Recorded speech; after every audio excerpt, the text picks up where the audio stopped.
Bonjour et bienvenue pour vos guidances du mois de juillet 2024. Donc ce sont des guidances générales, ne l'oubliez pas.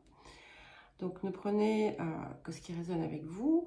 Et puis ce ne sont pas des prédictions ou des prévisions, mais ce sont des énergies voilà, qui sont latentes, si je puis dire, que vous pouvez utiliser, qui peuvent vous inspirer. Si les messages de votre signe solaire ne vous parlent pas, n'hésitez pas à consulter votre ascendant et votre signe lunaire. Bien entendu, n'oubliez pas les hebdomadaires, les guidances de quinzaine, les messages lunaires et les guidances autour de la rétrogradation de Pluton. Vous trouverez les playlists les liens vers les différentes playlists dans la description qui se trouve sous la vidéo. Vous y trouverez également mon mail si vous souhaitez me contacter pour une guidance ou un accompagnement personnalisé. Alors les vierges, bienvenue et nous allons commencer donc par la première maison. Alors nous avons l'As de force.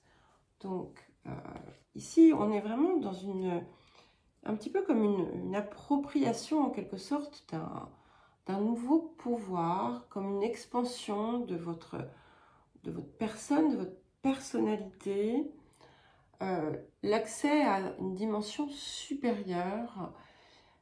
Et c'est aussi une invitation à vous ouvrir pleinement et à accueillir en quelque sorte de nouvelles possibilités. Ça peut être d'ailleurs une période qui va être riche en opportunités, en possibilités de transformation, de changement assez enrichissante pour vous. Alors, en maison 2, nous avons le 5 de parchemin.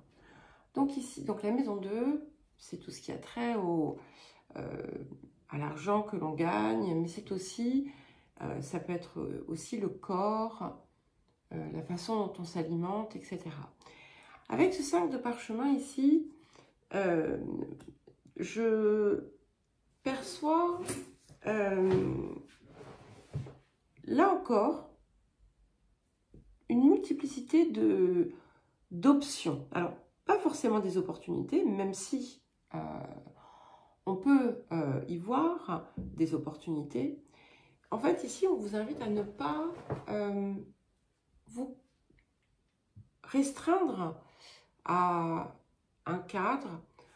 Vous allez peut-être examiner différentes solutions, que ce soit par rapport à la gestion de votre argent, que ce soit par rapport à des investissements, que ce soit par rapport à votre budget.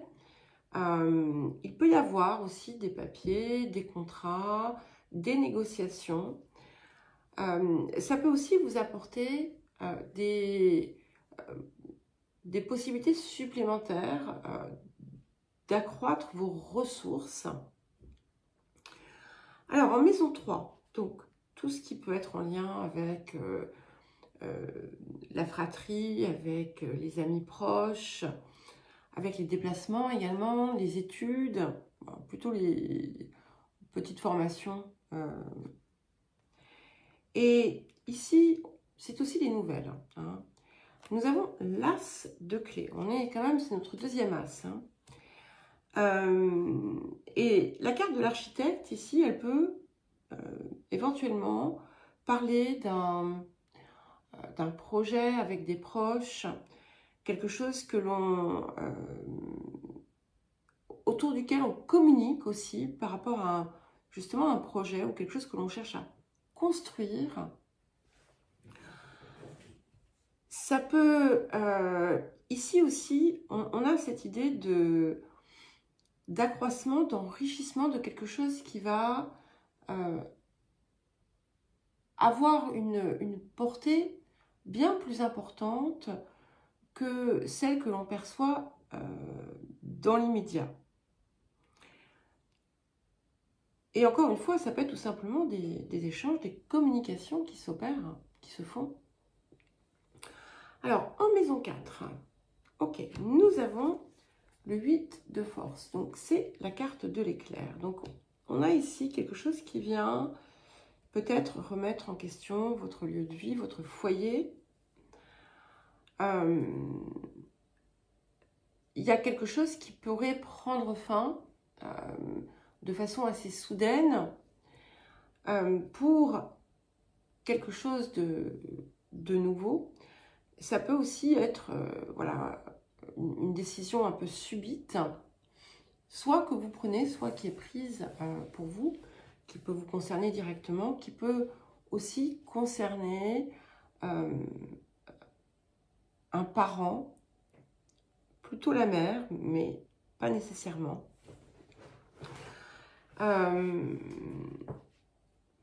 Pour certains et certaines,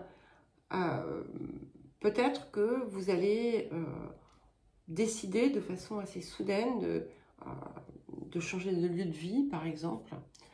Voilà, on a quelque chose qui est assez soudain, qui peut surprendre.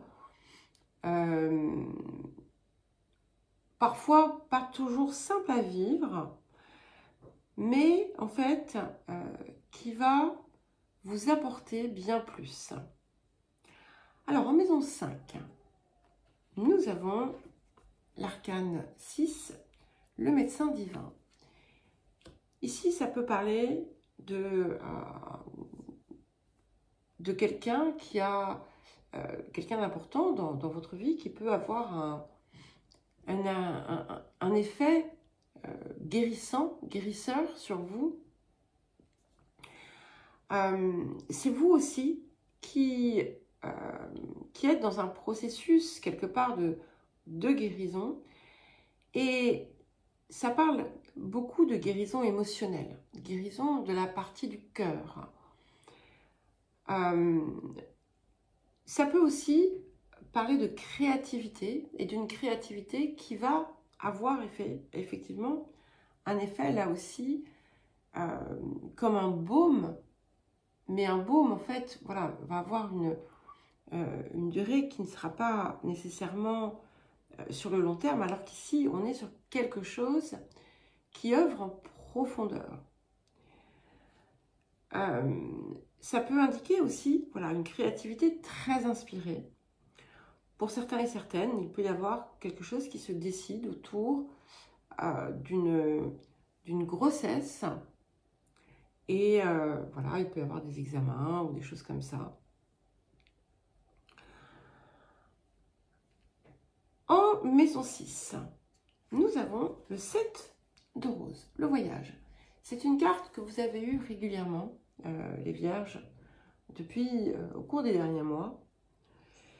Et ici, c'est un petit peu comme si on était en train de vous dire que votre quotidien, pour d'autres, votre vie professionnelle, va être impactée par un voyage qui peut être physique, mais ça peut être également un nouveau voyage, un nouveau départ que vous prenez dans votre vie quotidienne, dans votre activité, dans votre vie professionnelle.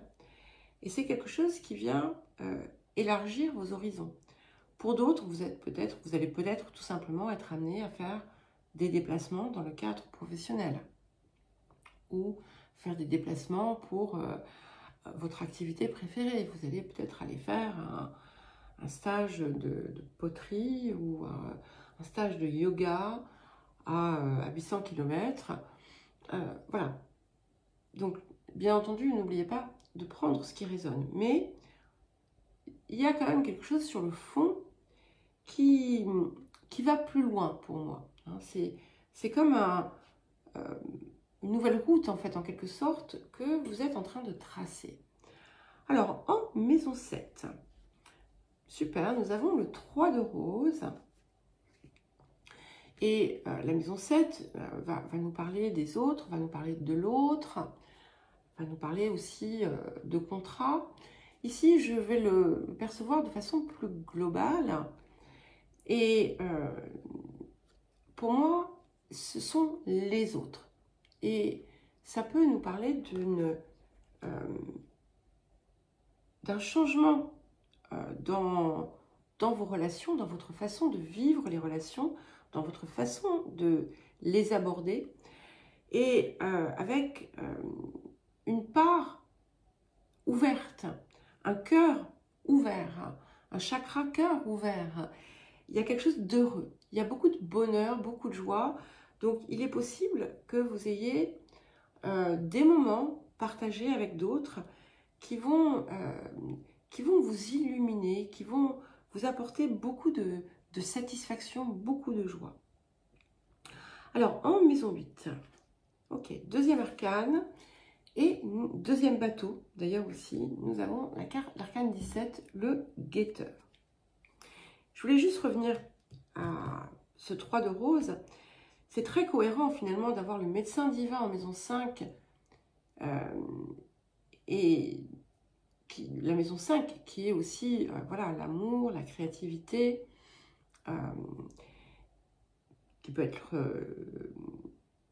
comment dire, les enfants également. Hein. Donc il peut y avoir effectivement quelque chose qui se fait à ce niveau-là, mais sur le cœur, l'amour, et d'avoir ça ici et ce 3 de rose là, ça confirme bien quelque chose qui est en train de se guérir, tout simplement.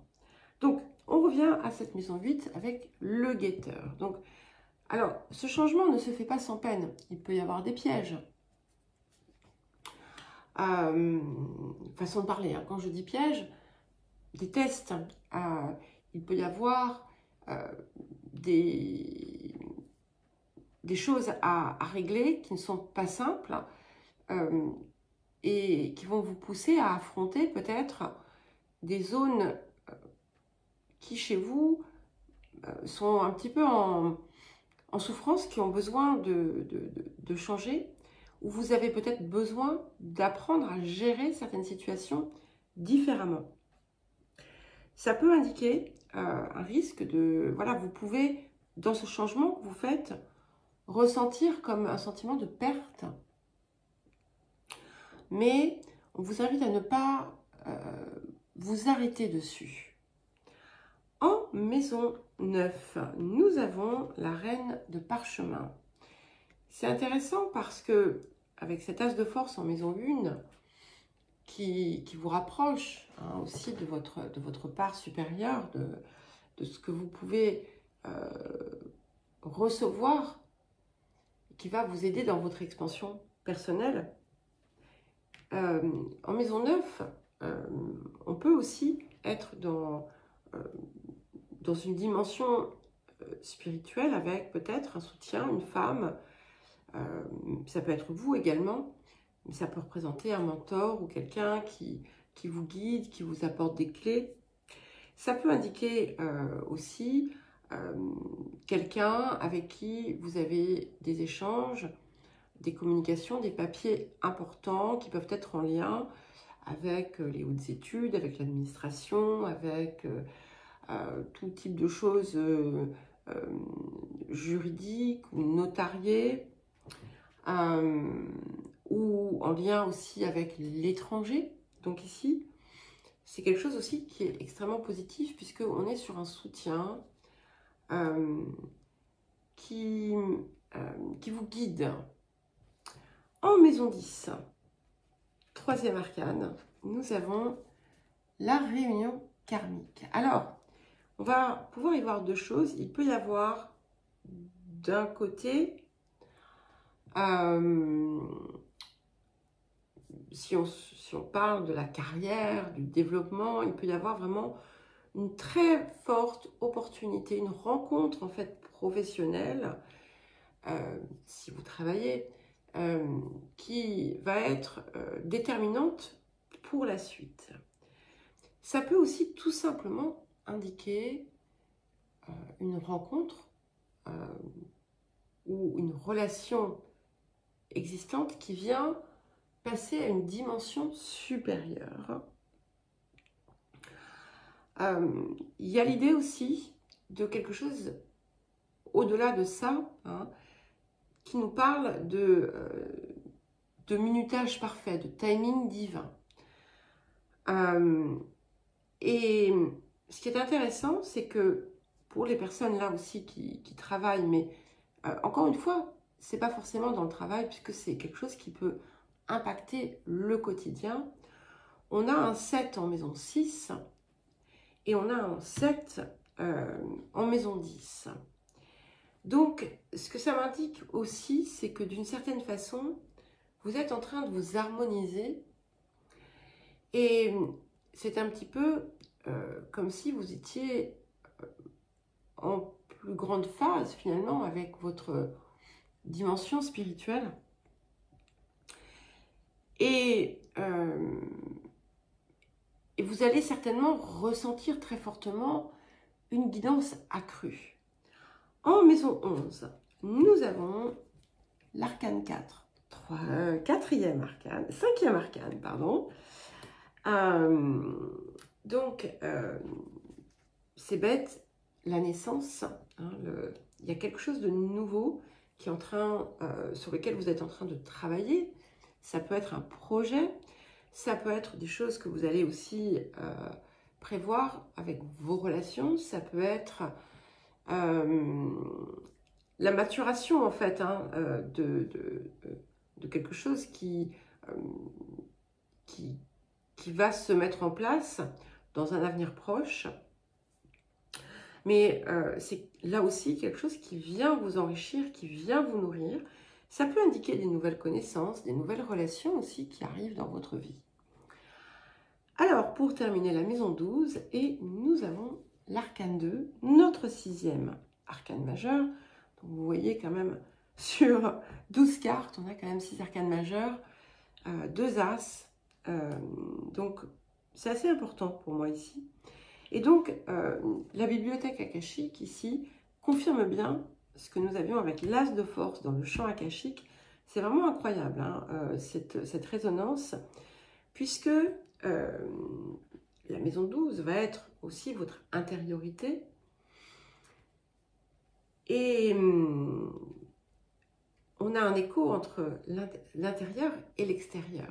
Vous voyez, et ça correspond hein, à ce que je vous disais tout à l'heure avec ces 2 sets ici. Et avec cette bibliothèque akashique, il y a vraiment la confirmation comme un nouveau plan de conscience en fait que vous allez atteindre, une nouvelle dimension, des compréhensions, des téléchargements puissants. Et c'est aussi l'écriture de votre vie. Et on vous invite à vraiment prendre le temps d'être très clair sur ce que vous désirez pour la suite et d'activer en quelque sorte aussi votre pouvoir de manifestation. Et du coup, comme ce pouvoir va être aiguisé en cette période, il va être important de prêter une attention toute particulière à vos pensées et à vos paroles. Voilà les Vierges, je vous souhaite un très beau mois de juillet, je vous embrasse et je vous dis à très vite.